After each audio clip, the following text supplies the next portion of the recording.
पंजाब सरकार की post matric scholarship योजना 245 करोड़ रुपए आवंटित ताकि अनुसूचित जाति के विद्यार्थियों को मिले उच्च शिक्षा।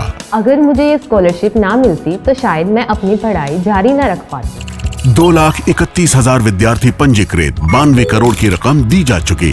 मैं AI/ML हमेशा से पढ़ना चाहता था। अगर स्कॉलरशिप नहीं होती तो मैं कभी भी एडमिशन नहीं ले पाता ऐसे कोर्स में। मुख्यमंत्री भगवंत सिंह मान की कोशिशों से पंजाब बन रहा है Rangla Punjab. 4 PM news network में दोस्तों आपका स्वागत है। मैं हूं आपके साथ राशिद ज़हीर। सवाल का जवाब या लांछन का जवाब अरविंद केजरीवाल बड़े जबरदस्त तरीके से देते हैं। शीश महल करके दिल्ली के लोगों को दरअसल ये बातों में दिग्भ्रमित करने की कोशिश करती रही भारतीय जनता पार्टी कि केजरीवाल जो आम आदमी पार्टी की आम आदमी की बात करते थे, छोटी गाड़ी में छोटे मकान में रहने की बात करते थे, उन्होंने हजारों करोड़ रुपए का शीश महल बना रखा है। उसमें बार भी है, उसमें क्या कह सकते हैं स्विमिंग पूल भी है, उसमें सोने के टॉयलेट बताए गए। अब असल में होता यह है, मैंने आपको बहुत पहले से कहा कि जब भारतीय जनता पार्टी को ऐसे आरोप उन पर लगते भी हैं, जब किसी को बदनाम करना होता है तो आंदोलन को पार्टी का नाम नहीं लेते हैं। वो पर्टिकुलर उस पार्टी को चलाने वाला या उस आंदोलन को चलाने वाले व्यक्ति को बदनाम कर देते हैं। राहुल गांधी को बदनाम करते हैं, सोनिया गांधी को बदनाम करते हैं। मतलब कोई भी नेता हो उसका पर्सनली इस प्रकार से असैसिनेशन करते हैं उसके किरदार का कि वो ऑलरेडी तमाम लोग भूल जाते हैं कि इसने क्या क्या काम किए हैं। बस ये कि ये आदमी गलत है। इनका ये शुरू से तरीका रहा है। केजरीवाल ने क्या काम किया, नहले पे दहला मार दिया, उसने अपना शीश महल खोल दिया। अब वहां पर अमित शाह की पुलिस आई और उनके नेताओं को ही रोक रही है। वो कह रहे हैं कि पूरी देश दिल्ली की जनता जान ले कि मेरे यहाँ कब कहाँ जो है स्विमिंग पूल है, कहाँ पर बार है, कहाँ पर सोने के टॉयलेट हैं। अब वो धक्का मुक्की कर रहे हैं, वो अंदर जाने नहीं दे रहे हैं।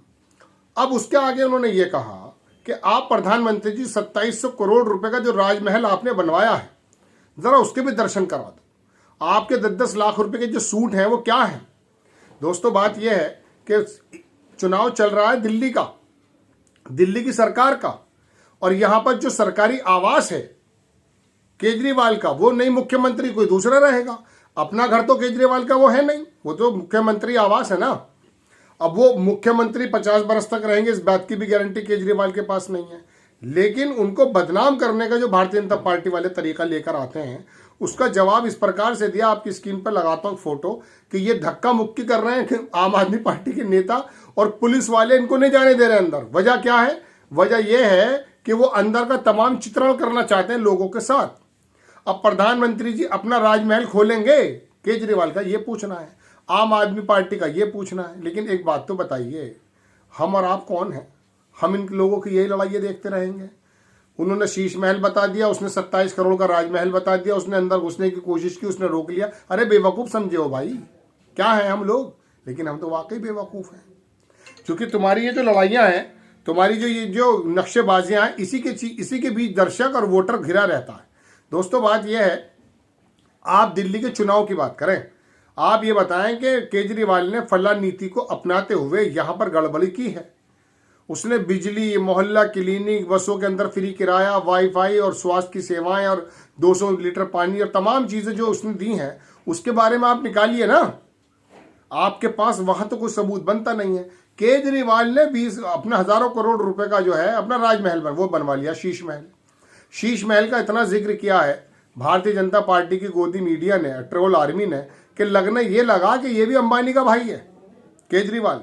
लेकिन उसने तो नहले पे दहला मारते हुए कहा कि चलिए मेरे साथ, मैं आज आपको शीश महल के दर्शन करा देता हूं।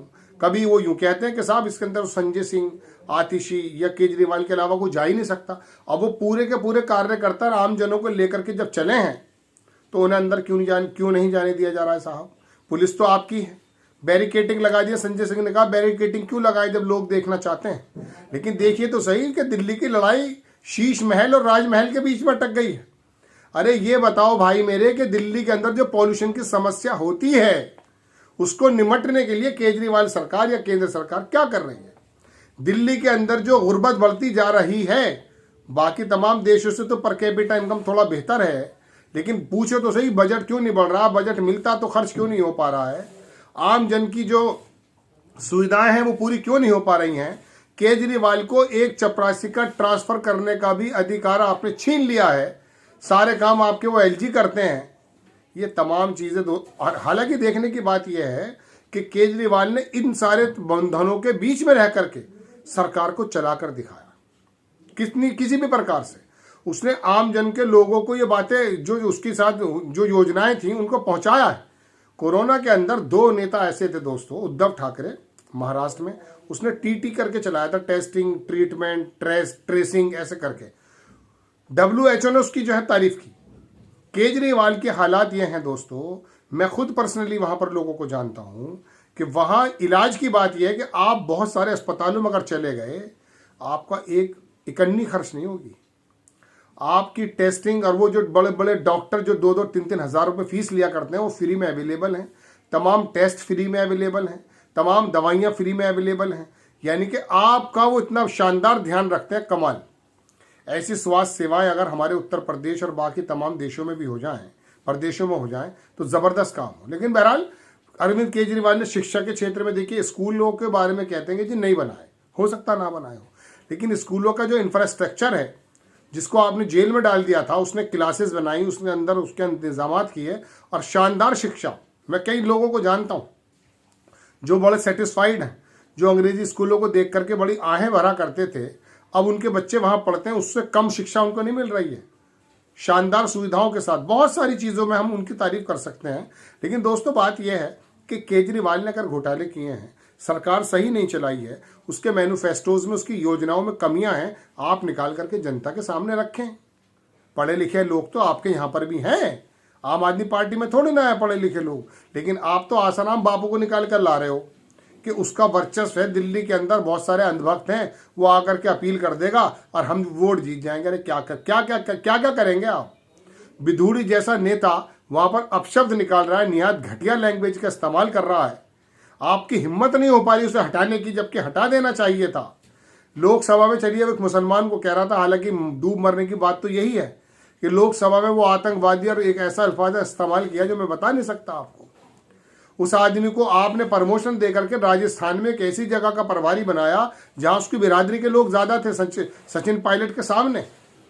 आप लोगों का तो मामला ही दूसरा है। यानी कि कुल मिला के बात ये कि परिवार के सदस्यों की भी अगर मिसाल के तौर पर कुर्बानी देनी पड़ जाए, मैं किसी का नाम नहीं ले रहा हूं, मैं तो सिर्फ नेताओं की बात कर रहा हूं, आप दे दोगे?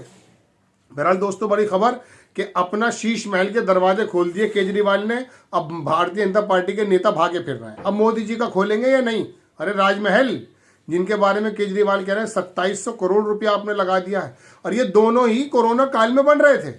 ये प्रधानमंत्री की पर्सनल बपोती नहीं है उनका जो है उनका निवास, और ना केजरीवाल की। अगली बार जो भी प्रधानमंत्री आएगा वहां पर रहेगा वो, उसमें कोई नई बात है।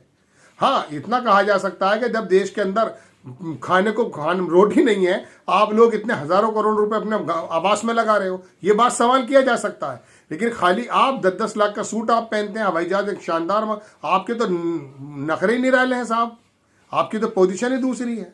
खैर, अब केजरीवाल ने अपना खोल दिया दरवाजा, देखते हैं मोदी जी कब खोलते हैं।